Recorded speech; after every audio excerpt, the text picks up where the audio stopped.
आप देख रहे हैं अपना न्यूज चैनल आजाद भारत 24। ताज़ा खबरें देखने के लिए चैनल को सब्सक्राइब करें, खबरों को लाइक करें। न्यूज रिपोर्टर मुकेश जैन की खास रिपोर्ट। योगिनी एकादशी का व्रत। आज भगवान विष्णु की आराधना। व्रत में दान से मिलेगी सुख, समृद्धि, आरोग्य व मानसिक स्थिति। इस वर्ष से 88,000 ऋषियों को भोजन करने जितना पुण्य लगता है, खाटू श्याम जी का सजेगा दरबार। श्रद्धालु हम लेंगे। सवाई माधोपुर। आषाढ़ मास की कृष्ण पक्ष की योगिनी एकादशी इस साल शुक्रवार को मनाई जाएगी। सनातन धर्म से इसे बहुत पुण्य देने वाली एकादशी माना गया है। मानता है कि इस दिन भगवान विष्णु की विधि से पूजा, व्रत, जब दान करने से पापों का नाश होता है, सुख समृद्धि मिलती है, उत्तम स्वास्थ्य मिलता है, मानसिक शांति मिलती है, मोक्ष का मार्ग खुलता है।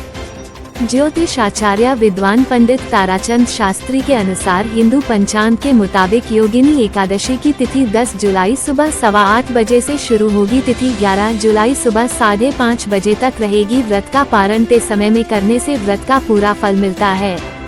पुरानी कथा के अनुसार अलकापुरी के राजा कुबेर के सेवक एवं माली भगवान शिव की पूजा के लिए रोज मानसरोवर से पुष्प लाता था। एक दिन में पत्नी के मोह में पड़ गया। समय पर कुछ नहीं पहुंचा सका। कुबेर क्रोधित हो गए। उन्होंने हेम मालिनी को कुष्ठ रोग होने का श्राप दिया, स्वर्ग से निष्कासित कर दिया। हेम मालिनी पृथ्वी पर भटकता रहा। वह ऋषि मार्कंडेय के आश्रम पहुँचा, उसे अपनी व्यथा सुनाई। ऋषि ने योगिनी एकादशी का व्रत करने का उपदेश दिया। हेम मालिनी ने श्रद्धा से व्रत किया। व्रत के प्रभाव से कुछ रोग समाप्त हो गया। उसे दिव्य स्वरूप मिला, परिवार भी फिर मिला। तभी से इसे पाप नाश करने वाली, मोक्ष देने वाली एकादशी माना जाता है।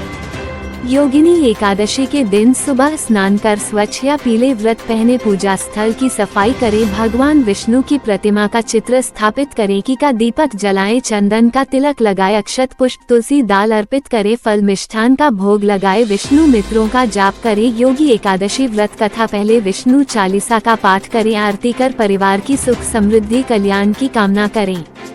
योगिनी एकादशी पर खाटू श्याम जी सहित कई विष्णु में विशेष पूजा अर्चना की जाएगी। भजन कीर्तन होंगे। भगवान विष्णु का स्नान करेंगे। मंदिरों में आकर्षक श्रृंगार होगा। पुष्प सजाया, फूलों, मिष्ठान और शीतल पर पदार्थ का भोग लगेगा। सत्संग होगा। धार्मिक विद्वानों के अनुसार यह पर्व आत्मज्ञान, सेवा, दान और संदेश देता है। नियम से व्रत पूजन करने पर भगवान विष्णु की कृपा मिलती है। जीवन में सुख, शांति, समृद्धि, आध्यात्मिक उन्नति का मार्ग बनता है।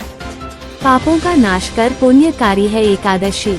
धार्मिक ग्रंथों में योगिनी एकादशी का विशेष महत्व बताया गया है। मानता है कि इस व्रत का फल 88,000 ब्राह्मण को भोजन करने के समान प्राप्त होता है। इस दिन श्रद्धा पूर्वक व्रत रखने और भगवान विष्णु की उपासना करने से जीवन में अनेक कष्ट दूर होते हैं। धर्म और अर्थ, काम, मोक्ष, उपचार की प्रताप मार्ग भी प्रशस्त होता है। शास्त्रों में एक दिन का दान पुण्य को भी विशेष महत्व दिया गया। श्रद्धालुओं को अपनी अनुसार अन्य पहले उपस्थित जल से भरे घड़े तथा जरूरतमंद लोगों के लिए भोजन की व्यवस्था करने का संकल्प लेना चाहिए। ऐसा करने से भगवान विष्णु की विशेष कृपा प्राप्त होती है और जीवन में सुख समृद्धि का वास होता है। News reporter Mukesh Kumar Jain.